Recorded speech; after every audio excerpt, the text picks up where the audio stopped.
ప్రస్తుతానికి మనం నెల్లూరు జిల్లా ఉదయగిరి నియోజకవర్గంలో అయితే ఉన్నాం. మనతో మాట్లాడేందుకు కాకర్ల సురేష్ అయితే ఉన్నారు, తెలుగుదేశం అభ్యర్థిగా. అయితే వారిని అడిగి మరిన్ని విశేషాలు తెలిసిన ప్రయత్నం చేద్దాం. చెప్పండి, క్యాంపెయిన్ ఎలా జరుగుతుంది? బ్రహ్మాండంగా జరుగుతూ ఉంది క్యాంపెయిన్. పల్లె పల్లెకు కాకర్ల అనే ప్రోగ్రామ్ తోటే దాదాపుగా మనం ఒక 5 వారాల నుంచి తిరగడం జరుగుతూ ఉంది. అన్ని మండలాల్లో కూడా, అన్ని పంచాయతీల్లో కూడా డోర్ టు డోర్ క్యాంపెయిన్ చేస్తూ ఉన్నాము. సీతారాంపురం కానీ, కొండాపురం కానీ, వింజమూరు కానీ, ఇప్పుడు వరికుంటపాడులో చేస్తూ ఉన్నాం. ఈరోజు నిన్న ఒక 5 పంచాయతీలు కంప్లీట్ చేయడం జరిగింది. ఈరోజు ఒక 3 పంచాయతీలు చేస్తున్నాం. ఇప్పుడు మళ్ళీ ఈవినింగ్ ఇంకొక 5 పంచాయతీలు చేయాలి. ఎక్కువ డిస్టెన్స్ ఉన్న ప్లేసులు ఎక్కువగా స్కాటర్డ్ ఉంటాయి. ఇవన్నీ ఒక మండలానికి దూరం కానీ 8 మండలాలు ఉన్నందువల్ల ఒక మూల నుంచి ఇంకో మూలకు 110 కిలోమీటర్లు ఉండే మండలం. జియోగ్రఫికల్గా ఇట్స్ బిగ్ కాన్స్టిట్యున్సీ ఇది. కొంత టఫ్ టైం ఉంది, బాగా హీట్ ఉంది ఈ టైంలో. ఆ హీట్లో కూడా మనం అందరూ కార్యకర్తలు కానీ, నాయకులు కానీ అందరూ కోఆపరేట్ చేస్తూ ఉన్నారు. వాళ్ళు అలసిపోతూ ఉన్నారు పాపం ఈరోజు ఎండల్లో.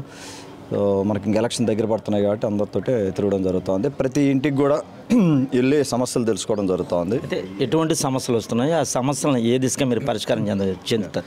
సమస్యల గురించి మాట్లాడుకుంటే ఇది మెట్ట ప్రాంతం. ఇది ప్రతి కుటుంబంలో ఏ మండలంకి వెళ్ళినా, ఏ కుటుంబాన్ని అడిగినా కూడా దాదాపుగా ఒకటే రకమైన సమస్యలు. కొత్త సమస్యలు ఏమో చెప్పడం లేదు వేరే వాళ్ళు. మొట్టమొదటిగా వాళ్ళు చెప్పేది నీళ్లు లేవు, తాగడానికి సరిగ్గా నీళ్లు లేవు. ఇప్పుడు బాగా ఎండాకాలం ఇది. ఎండాకాలం కూడా వాటర్ ప్లాంట్లు మన ఎన్టీఆర్ సుజలా పథకం కింద మన గవర్నమెంట్ ఉన్నప్పుడు, టీడీపీ గవర్నమెంట్ ఉన్నప్పుడు వాటర్ ప్లాంట్ చాలా పెట్టడం జరిగింది. కొన్ని వందల వాటర్ ప్లాంట్లు పెట్టడం జరిగింది. పెట్టినప్పుడు తర్వాత వచ్చిన వైఎస్ఆర్సీపీ గవర్నమెంట్ వాటి మెయింటెనెన్స్ చేసే బాధ్యత వాళ్ళ మీద ఉంది. మెయింటెనెన్స్ చేయకుండా గాలికి వదిలేశారు. అది జనాల డబ్బులతో వాటర్ ప్లాంట్లు కట్టి తర్వాత వచ్చిన గవర్నమెంట్ బాధ్యత తీసుకొని అది ఎవరికి ఉపయోగపడుతుంది? జనాలకే ఉపయోగపడుతుంది. ఇప్పుడే ఇంతకుముందే ఒకసారి ఒక వీడియో క్లిప్ చేసి వచ్చాము. అక్కడ మూతపడిపోయి ఉంది అది వాటర్ ప్లాంట్. దాదాపుగా 140 కుటుంబాలకి ఉపయోగపడే వాటర్ ప్లాంట్ అది మూతపడిపోయింది. వాళ్ళు 1 కిలోమీటర్ 1.5 కిలోమీటర్ వెళ్ళి తాగేదానికి నీళ్లు తెచ్చుకోవాల్సిన పరిస్థితి, డబ్బులు ఎక్కువ ఖర్చు పెట్టి. సో నేనేమంటున్నానంటే రకరకాల ఇప్పుడు 5 ఏళ్ళు అయిపోయింది గవర్నమెంట్, కనీసం తాగే నీరు కూడా మీరు అడ్రస్ చేయలేకపోతున్నారంటే ఇక్కడ రాజగోపాల్ రెడ్డి గారు నా ప్రత్యర్థి. రాజగోపాల్ రెడ్డి గారు 1.5 year అయింది ఆయన ఇన్ఛార్జిగా ఉన్నారు. 1.5 year పైన అయింది. నేను మా సొంత నిధులతోటే కాకర్ల చారిటబుల్ ట్రస్ట్ పెట్టి 2 ఏళ్లలో నేను సొంత నిధులతో మేము చేయగలిగిందంతా నేను చేశాను. సో ఏ ప్రోగ్రామ్స్ అన్ని డిజైన్ చేసుకుని హెల్త్ క్రైసిస్ గురించి అవ్వచ్చు, స్కిల్ డెవలప్మెంట్ అవ్వచ్చు, అన్న క్యాంటీన్ అవ్వచ్చు, రకరకాలుగా హెల్త్ ప్రాబ్లమ్స్ ఉన్న వాళ్ళకి సహాయం చేయడం అవ్వచ్చు, అట్లాగా 15 ప్రాజెక్టులు మనం చేయడం జరిగింది. రాజగోపాల్ రెడ్డి గారు 1.5 year నుంచి కనీసం నీళ్ళ సమస్యను కూడా మీరు అడ్రస్ చేయలేకపోయారంటే కొన్ని వాటర్ ప్లాంట్ అన్నా కనీసం రిపేర్ చేశారా? నేను ఒకటే క్వశ్చన్ అడుగుతా ఉన్నా. ఒక్క వాటర్ ప్లాంట్ అన్నా మీరు రిపేర్ చేశారా? ఎక్కడన్నా రిపేర్ చేసి నీళ్ళు వచ్చేలాగా చేశారా? ఒక పంచాయతీలో కానీ, ఒక ఊళ్ళో కానీ చేయలే, గాలికి వదిలేశారు. మొత్తం నేను దాదాపుగా ఇప్పుడు 8 వాటర్ ప్లాంట్లు నేనే వీడియో క్లిప్పులు చేసి మొత్తం చూపెట్టడం జరిగింది. అదొక సమస్య. ప్రతి ఇంట్లో ఉంది ఆ సమస్య. తాగేదానికి నీళ్ళు లేవు, వాడుకోవడానికి కూడా నీళ్లు లేని పరిస్థితి కొన్ని మండలాల్లో. ఇది దాదాపుగా స్వాతంత్రం వచ్చినప్పటి నుంచి ఇది మెట్ట ప్రాంతం అయినందువల్ల పెద్ద ఇరిగేషన్ ప్రాజెక్టులు ముందుకు వెళ్ళలేదు.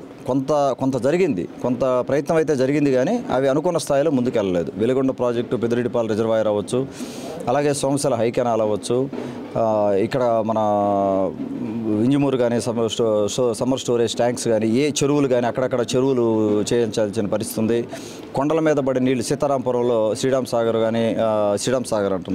సాగరు అక్కడ కొండల మీద ఉన్న నీళ్లుని కనీసం అవి కూడా స్టోర్ చేసుకొని వాడుకోలేని పరిస్థితి, ఎంతో వాటర్ వేస్ట్ అయిపోతూ ఉంది. సో ఆ దిశగా కూడా మనం ఎక్కడ ప్రయత్నాలు ముందుకు వెళ్ళలేకపోతున్నాయి. రేపొద్దున వేమిరెడ్డి ప్రభాకర్ రెడ్డి గారిని నన్ను గెలిపించిన తర్వాత ఇద్దరం కలిసి వాటర్ మీద ఒక పోరాటమే చేయాలి. ఒక పెద్ద పోరాటం చేయకపోతే తప్పితే ఇది అవ్వదు. అందరూ కూడా సహాయం అడుగుతూ ఉన్నాను నేను అందరినీ, మేధావుల సహాయం, ఇక్కడ ఉండేవాళ్ళ రైతులు కానీ అందరం తలా చేసి ఈ నీళ్ళ సమస్యను ఒక కొలిక్కి తీసుకురావాలి. అదొకటి స్పష్టంగా వాళ్ళు చెప్తా ఉండేది ప్రతి కుటుంబం కూడా.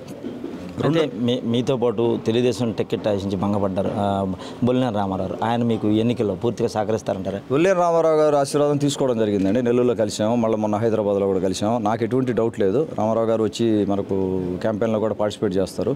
ఇంకా టైం ఉంది కదా, ఎలక్షన్ ఇంకా దాదాపు ఇంకొక 20-25 రోజులు ఉంది. సరైన టైంలో ఆయన వచ్చి క్యాంపెయిన్ చేస్తారు. అయితే మీ నియోజకవర్గంలో ప్రధానంగా అసలు ముఖ్యమైన సమస్య ఏంటంటారు? ఎక్కడ మీ నియోజకవర్గంలో ప్రధానంగా ఏ సమస్యలు? ఇప్పుడు అదే చెప్తా ఉన్నా మీకు. వాటర్ సమస్య ఒకటి చెప్పాను. తర్వాత ఉద్యోగాలు లేవు. ప్రతి కుటుంబంలో కూడా భార్యాభర్త సంపాదిస్తే తప్పితే జరగని పరిస్థితి. ఒకరు సంపాదిస్తే ఆ కుటుంబం ముందుకు పోవటంలే, రకరకాల ఇబ్బందులతోటి పిల్లల్ని కూడా చదివించుకునే పరిస్థితి. దానికి తోడు ఏదైనా హెల్త్ సమస్య వచ్చి పైన పడిందంటే అసలు మొత్తం కొలాప్స్ అయిపోతుంది. నేను కొన్ని వేల కుటుంబాలు కలవడం జరిగింది, దాదాపుగా 1,00,000 మంది పైగా కలవడం జరిగింది ఇక్కడ పర్సనల్గా. వాళ్ళు ఏమైపోతుందంటే ఆ కుటుంబ వ్యవస్థ అంతా డైల్యూట్ అయిపోతాం. దానితోడు జగన్మోహన్ రెడ్డి ఏదో ఒకటో రెండో సంక్షేమ పథకాలు చేరేలా చేస్తున్నాడు ఫ్యామిలీలకి, అవి సరిపోవటం లేదు. అవి ఒక పక్కకు కూడా రావు. వాళ్ళ ఆదాయం ఒక పక్క ఉంటే ఖర్చు ఎక్కడో ఉంటా ఉంది. సో ఆ డిఫరెన్స్ మీరు చూస్తే పక్క కాన్స్టిట్యున్సీలు కానీ లేకపోతే ఇంకొక పక్క రాష్ట్రం కాదు కంపేర్ చేసి చూస్తే అంత డిఫరెన్స్ లేదు. సంపాదించేదానికి ఖర్చుకి అంత వ్యత్యాసం లేదు. కానీ ఇక్కడ ఉంది. ఇక్కడ ఏంటంటే సంపాదన లేదు, ఆ సంపాదన పెరగటం లేదు. భార్యాభర్త ఉద్యోగం కూడా చేసుకోలేకపోతున్నారు. ఒకళ్ళే సంపాదిస్తున్నా సరిపోవటం లేదు. అలాగే పిల్లల్ని చదివించుకున్న తర్వాత పిల్లలకు ఉద్యోగాలు లేవు.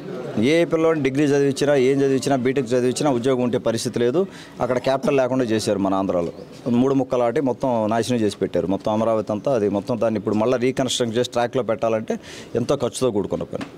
అన్నీ డిస్ట్రక్షన్ చేసి పెట్టారు. సో అదొక సమస్య ఉంది. తర్వాత హెల్త్ సమస్య ఒకటి.